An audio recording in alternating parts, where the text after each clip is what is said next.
Silver SLV ETF grows fastest since #silver squeeze on $1 plunge.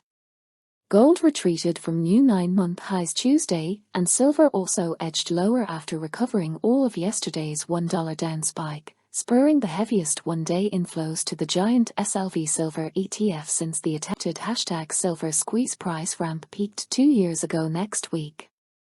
Having fixed at $23.675 per ounce at midday Monday's London benchmarking auction, silver sank 3.9% in spot trade over the next 3 hours, falling through $23 per ounce for the first time in 5 weeks as the US dollar rose sharply on the currency market. Silver bullion prices finally bottomed at $22.77 as London's 3 p.m. gold benchmarking auction set a one-week low beneath $1,915. Gold this morning rallied to its highest against a steadier US dollar since mid-April above $1,942 before retreating 0.7% to erase all this week's gain so far.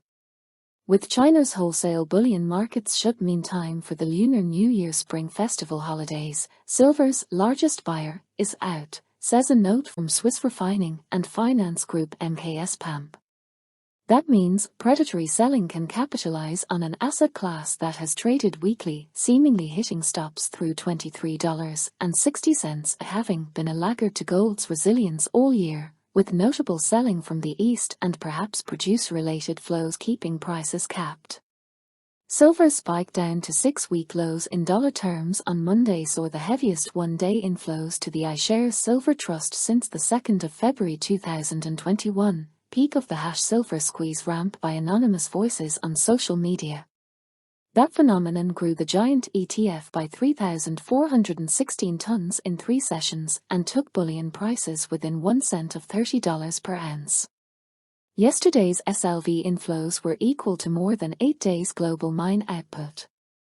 The move was little noticed on or outside discussion site Reddit, however, and because it came after a steady run of outflows from the SLV, yesterday's 572-ton growth took the size of the world's largest silver-backed ETF only back to 7-week highs, smaller by 30% from February 2021's record high.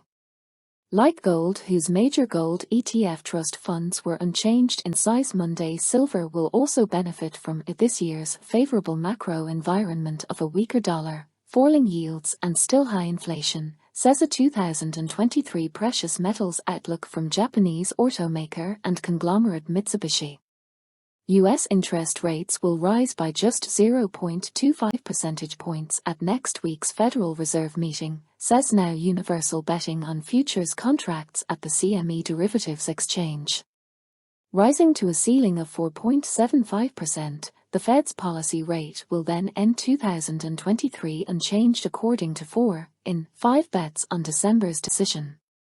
New flash data for January today reported a steeper than expected decline in business activity in Australia and the UK, but a stabilization in Japan and the Eurozone on the S&P rating agency's preliminary PMI surveys.